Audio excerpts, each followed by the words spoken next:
Dear Megan, today is Thursday, moving day, and since today is moving day, I thought I would take some time this week to check out some places in Waco that I've never been because I'm a slacker and didn't go check out these museums in the 4 years I was here at Baylor. So first I started off at the Texas Rangers Museum, which has lots and lots and lots of guns.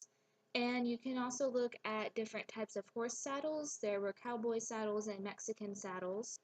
And then you could look at a little setup of a campsite that a ranger would have had. And then there were train compasses that were ginormous, and pictures of Sam Houston, and pretty paintings. And you could walk through the building and look at a chart of all of the Texas Rangers that are serving specific areas in Texas. I think the Waco one is the one on the bottom right in this picture. Then they also had an area for like rangers and pop culture. So there was Walker, Texas Ranger, the Lone Ranger with his horse. You could see how the Rangers went from just being cowboys to helping solve crimes. I went to the Dr. Pepper Museum where you would walk in and you would see this moving statue talking thing of the inventor of Dr. Pepper. And then you could just look at a bunch of old Dr. Pepper bottles, which were neat. The Dr. Pepper Museum actually had a big well in it for the water they would use when making Dr. Pepper. A bunch of old bottling equipment and advertisements. There is apparently a soda called Big Blue, which I had never heard of before, so I was interested to learn that. The Dr. Pepper Museum not only has Dr. Pepper, but it has 7-Up and Big Red in it because they are apparently also owned by Dr. Pepper, which I did not know. There's a part of the museum devoted to the tornado that came through Waco like 50 years ago and just the development of Waco. And I thought it was interesting to walk through and see some of that. And you can look at some of the uniforms that the salesmen had to wear. There were formal dresses and a racing outfit.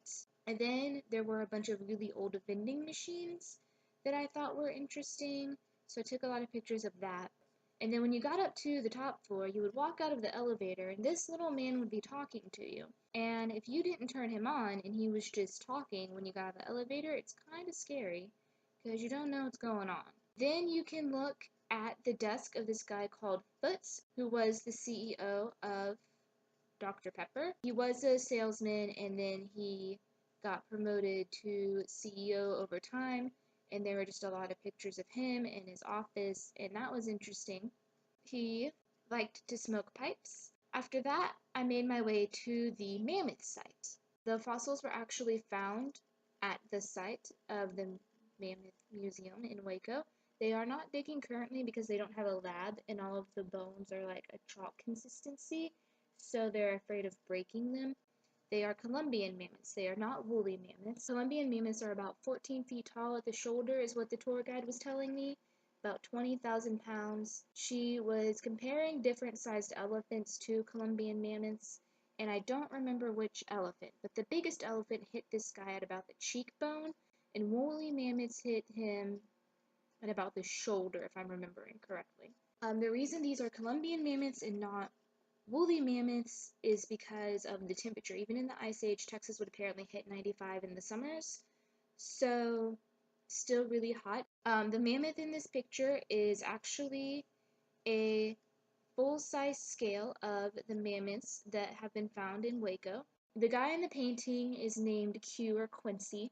He is the drawing of this mammoth right here. There was Quincy, who was a male in about his 40s, and then there was his mate, and he had calves around him, which is very strange because normally once male mammoths hit puberty, they were kicked out of their herd because they would just be mean and aggressive, and they were only allowed back in to mate. And then there was also a camel traveling with them. Apparently that was common because the camel liked the protection the mammoths provided. Saber-toothed tigers aren't going to attack with mammoths around because they could get stomped on, and the mammoths relied on the camel for the really good eyesight because when the camel saw a coyote or a saber-toothed tiger, it would make an ungodly noise and the mammoths would know to move. On my way out of the mammoth site, somebody got a little overexcited and decided to lock this gate.